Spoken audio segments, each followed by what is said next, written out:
ควรมิถุนาหายการีแจมเชียงบอสออยประปนซีเสียงป่าหนึ่งไปกระจุนเมสวรรชาเชียงบอสซองซาขยมลาวสรีโดยเฉพาะตัวสนาดอกเดีย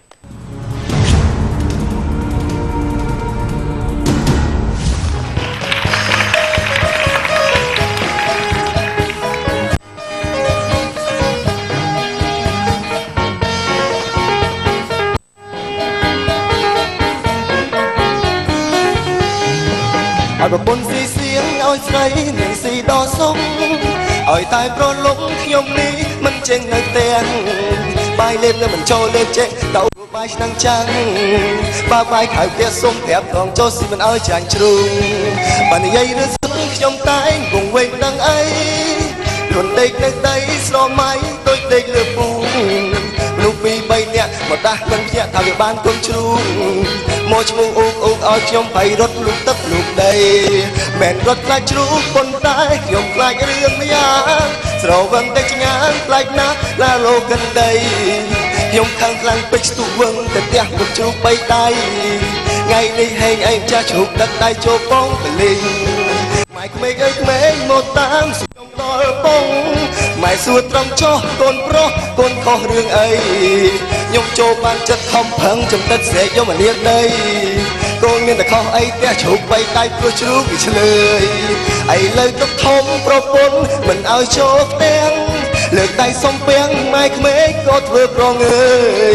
បងថ្លៃបងថ្លៃតបថារាល់ថ្ងៃក៏គេកតាអើយអូយចាប់ប្រយបងឈប់ខូចហើយណាស់ម៉ែប្រពន្ធ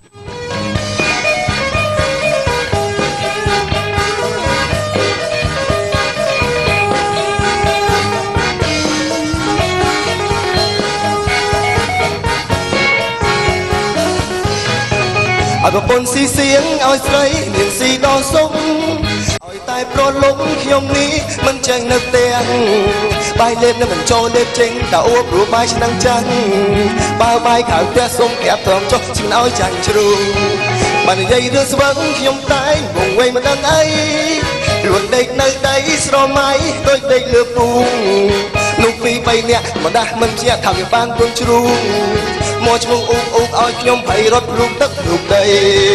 មិនរត់ខ្លាចជ្រូកប៉ុន្តែខ្ញុំខ្លាចរឿងម្យ៉ាងវឹងតែចងាខ្លាចណាស់ឡាលោកិនដីខ្ញុំខឹងខ្លាំងពេកស្ទុះវឹងតែផ្ទះមុខជ្រូកបីដៃថ្ងៃនេះហេងឯងចាស់ជ្រូកទឹកដៃចូលបងបលីងម៉ែក្មេងអើយក្មេងមកតាមសួរខ្ញុំដល់បងម៉ែសួរត្រង់ចុះកូនប្រុសកូនខុសរឿងអីខ្ញុំចូលបានចិត្តខំប្រឹងចំតិតស្រែកយកមកលៀនដី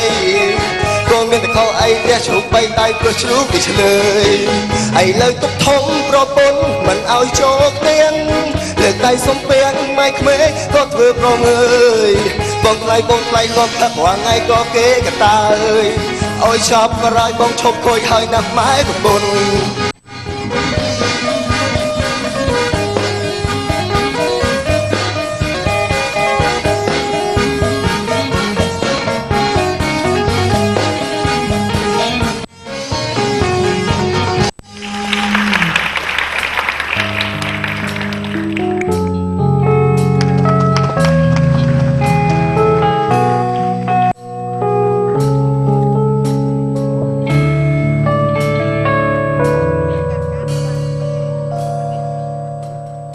អូនកាន់តែស្អាតឡើងស្នេហាយើងក៏កាន់តែឆ្ងាយអូនកាន់តែសប្បាយបងខ្វល់ខ្វាយឥតអូបមាអូនរវល់ជាងមុនស្ទើរតែគ្មានវេលាឲ្យសងសារអូនទៅណាមកណាភ្លេចបបួលសងសារទៅជាមួយសងសារខ្ញុំឡើងសេរីនៅជាមួយតែមនុស្សហឺហាដើរលុយឆាយចោលសងសារអូននឹងទេសងសារព្រួយបារម្ភឃើញអូនឡើងសេរីមានរឿងពីរលាក់ទុកក្នុងចិត្តចង់សួរអូនបញ្ជាក់តើពិត នឹងចង់ប្រាប់ឲ្យអូនតែប្រែមិនហ៊ានប្រាប់ខ្លាចបែកគ្នាមិនហ៊ានសួរខ្លាចអូនសុំបាយពីបើកទ្រាំចាំថ្ងៃស្អែកខ្លាចថ្ងៃស្អែកមានអ្វីកើតឡើង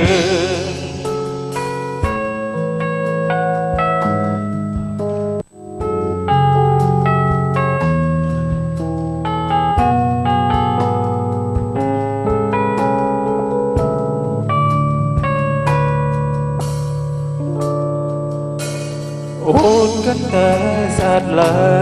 ងស្នេហាយើងក៏កាន់តែឆ្ងាយអូនកាន់តែសប្បាយបងខលខ្វាយឥតអូបមាអូនរវល់ជាងមុនស្ទើរតែគ្មានវេលាឲ្យសង្សារអូនទៅណាមកណាភ្លេចបបួលសង្សារទៅជាមួយសង្សារខ្ញុំឡើងសេរីនៅជាមួយតែមនុស្សហឺហាដើរលយឆាយចោលសង្សារអូននឹងទេសង្សារព្រួយបារម្ភឃើញអូនឡើងសេរី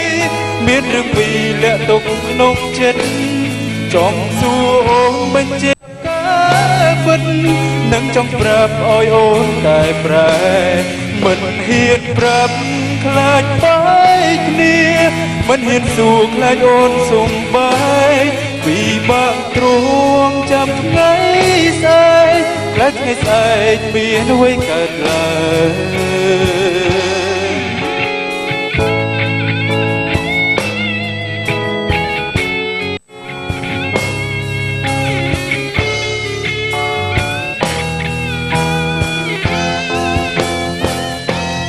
សង្សារខ្ញុំឡើងសេ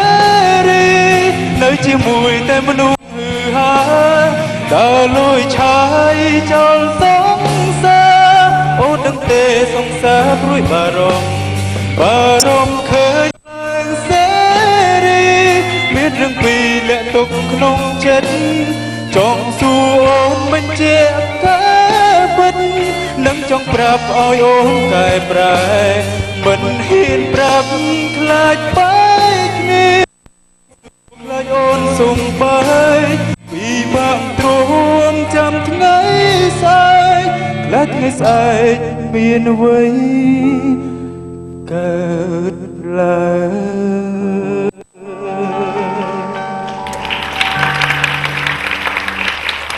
ដល់បេក្ខជនទាំងពីររូបចាជំរាបសួរជំរាបសួរបាទតែមិញអូនបកតិចការីចែមនោះរំដូចឃើញតែមក4ប្រឡោះហ្នឹងចា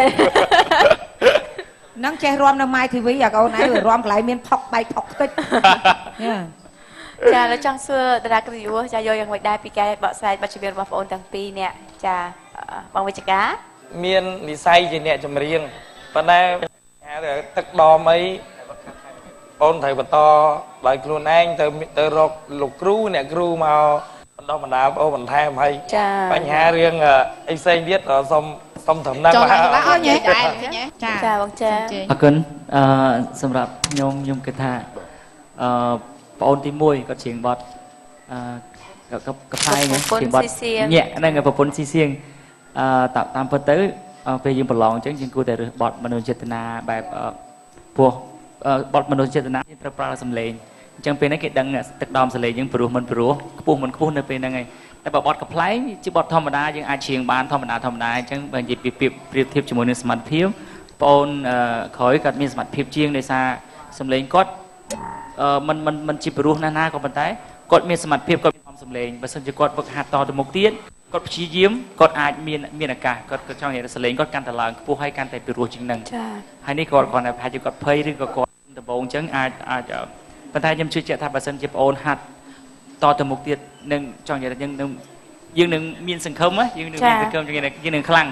កាន់តែខ្លាំងហើយបងអូនខាងកំប្លែងនោះគាត់មានសមត្ថភាពដែរប៉ុន្តែបើសិនជាគាត់ច្រៀងរបៀបអានេះជា style របស់គាត់បើសិនជាគាត់អាចចេញនៅបទចម្រៀងថ្ងៃក្រោយគឺគាត់បទកំប្លែងប្រូលបែបសប្បាយអញ្ចឹងក៏ត្រូវមួយយ៉ាងដែរអញ្ចឹងខ្ញុំសរសើរនៅលើការ ភាពក្លាហានរបស់បងប្អូននិងសូមជូនពរឲ្យតែឲ្យបងប្អូនវឹកហាត់ឲ្យបានប្រការជាងនេះអរគុណច្រើន បាទអ ចា រ អ គុ រ ណ គុណ បង បងឥឡូវនេះសូមឲ្យចា បាទហើយខ្ញុំសូមបន្ថែមបន្តិចចុះបាទមុនឈានចូលគណៈកម្មការបន្ទាប់ចង់និយាយថាប្អូនទី1ហើយប្អូនច្រៀងបបប្រពន្ធស៊ីសៀងហើយមើលកាយវិការរបស់ប្អូនបងមើលទៅឃើញថាយើងលេងរាំក៏វាអត់ត្រូវចង្វាក់វាញាប់យកតែម្ដងបាទខ្ញុំសូមបែរខ្ញុំតាមបើខ្ញុំរៀនរាំតាមខ្ញុំដកដង្ហើមអត់រួចទេហើយណាមួយអូនរាំអញ្ចឹងគឺច្រៀងចេញមកវាលក្ខណៈហត់ហើយមួយទៀតបើសិនបើអូនទឹកមុខរបស់អូនវិញពេលណាដែលច្រៀងនៅពេលដែលយើងចប់ចម្រៀងរបស់យើងដល់កន្លែងវគ្គ Frank play គេលេង solo ហ្នឹងបងអូនធ្វើមុខចុចខ្ញុំចាត់ដល់បើសិនបើច្រៀងបទពីដើមរបស់លោកតាមេសរានមេសមន បាទលោកតាមេសមនអីទឹកមុខត្រេមុខរបស់អូនឲ្យត្រូវច្រៀងត្រូវជាងបទពុនស៊ីសៀងវិញ ដាក់តែពុកមាត់ឡើយបន្តិចមកមេសរានវិញ ព្រោះថាត្រេមុខរបស់យើងចេញមកត្រង់កំ pl ែងណាបាទអញ្ចឹងយើងអាចជ្រើសរើសបទណាដែលស័ក្តិសមនឹងកាយវិការរបស់យើងហើយចំពោះបងអូនទី2ដូចគ្នាដែរលោកហាត់ចេះក៏បានជម្រាបអញ្ចឹងគឺបងអូនសំឡេងបានប៉ុន្តែនៅស្ទើរខ្លះអូនណាបងមិនដឹងថាអូននឹងបានរៀនពីលោកគ្រូណាអ្នកគ្រូណាទេតែបងអូនមានពេលទំនេរទៅវឹកហាត់បន្ថែមពីព្រោះថាយើងអាចទៅសាកសួរអ្នកដែលគេមានបទពិសោធន៍ជឿខ្លាំងខាងសំឡេងអឿនយើងឲ្យបន្ថែមអឿនធ្វើម៉េចឲ្យច្រៀងតើតើយើងដាក់មនោសញ្ចេតនាទៅតាមបទចម្រៀងបានបទនឹងចេញមកបានធ្វើឲ្យគេចាប់ចិត្តតែម្ដង ចាអរគុណបងជីចាសូមឲ្យបងស្រីមានកាពីជាដើមជួយផ្ដល់យោបល់ ចាសូមអរគុណតាមពិតនាងខ្ញុំគ្រាន់តែបន្ថែមបន្តិចទេព្រោះបងអូនខាន់ជេមហើយនឹងលោក BIG គាត់មានប្រសាសន៍ត្រូវការពិតយើងមកប្រឡងដើម្បីដឹងសម្លេងគឺត្រូវច្រៀងបទឲ្យ slot បទឲ្យយឺតបានយើងច្រៀងទៅសម្លេងយើងទាំងប្រមាណគេស្ដាប់បានដល់បងអូនច្រៀងញាក់ហើយលោតរំអញ្ចឹងវាហត់ហ្នឹងជួនកាលអូនច្រៀងនៅក្រៅល្អប៉ុន្តែដល់ហត់ពេកអញ្ចឹងអូនឯងភ័យផងហត់ផងសម្លេងធ្លាក់ហើយក៏វាមិនត្រូវនឹងការប្រឡងដែរប្រឡងគេមិនដែលយកបទញាក់ឯអូនណាប៉ុន្តែឃើញតែបងអូនខំជូនពរឲ្យបងអូនពេលក្រោយហើយនឹងបងអូនទី2បងអូនរើសបទត្រូវប៉ុន្តែគ្រាន់ថាអូននៅស្ទើរត្រង់នេះពេលដែលចូលដល់កន្លែងបដូរតុងអូនឯងច្រៀងខុសភ្លេងអូនឯងដឹងខ្លួនឯងទេណាអញ្ចឹងបើសិនជាបងអូននៅតែស្រឡាញ់ហើយបំណងប្រាថ្នាជាតារាអញ្ចឹងអូនឯងត្រូវហាត់ពុតម្ដងទៀតគឺថាស្ដាប់ឲ្យបានណាអូនណាគឺយើងត្រូវប្រើបកាយតិចអ្នកចម្រៀងគឺបកាយតិចនឹងហ្មងការចងចាំហើយនឹងតិចនិយាយទៅអូនឯងច្រៀងពីដំបូងមកបងគិតថាអូនឯងអាចច្រៀងរស់ហើយទោះមិនបានដូចម្ចាស់ដើមដែរតែបងឯងយល់ចេះដាក់អារម្មណ៍ចេះដាក់អារម្មណ៍ចេះប្រើអារម្មណ៍ចម្រៀងមិនមែនច្រៀងទៅដូចស្លេឡានឲ្យតលឺទេណាគឺត្រូវប្រើអារម្មណ៍ជាមួយផងបានអ្នកស្ដាប់ហ្នឹងគេលងអារម្មណ៍ជាមួយយើងអូនចេះប្រើអារម្មណ៍ប៉ុន្តែដោយសារអូននៅស្ទើរបច្ចេកទេសបូករួមនឹងការហាត់ពុតរបស់អូននៅខ្វះចន្លោះអញ្ចឹងអាចអត់ទាន់គ្រប់គ្រាន់ហើយនឹងនេះទេប៉ុន្តែយ៉ាងណាក៏ដោយបងសរសើរហើយអូនទី1ក៏អញ្ចឹងដែរសង្ឃឹមថាអូនជាប់ចាអរគុណចាឥឡូវសូមគណៈកម្មការសម្រាប់បងទី1ចាពេញចិត្តឬអត់ អូនការីជេមសូមអញ្ជើញបាទ ចាសូមលើកឡើងពេញចិត្តឬអត់ សម្រាប់បងការីជេមគណៈកម្មការរបស់យើងសូមអញ្ជើញ ចាសុខស្ដីផង សុខស្ដីផងដែរបាទចុះចំណាយបងអូនមេសវណ្ណឆាតវិញបាទសូមអញ្ជើញ ចាពេញចិត្តឬអត់ពេញចិត្តចាអរគុណសាទរណាស់ដល់បងទី2ជាប់បន្តកម្មវិធីរបស់យើងឬឯបងអូនមិនបានជាប់ទេណាជម្រាបលាទាំងពីរនាក់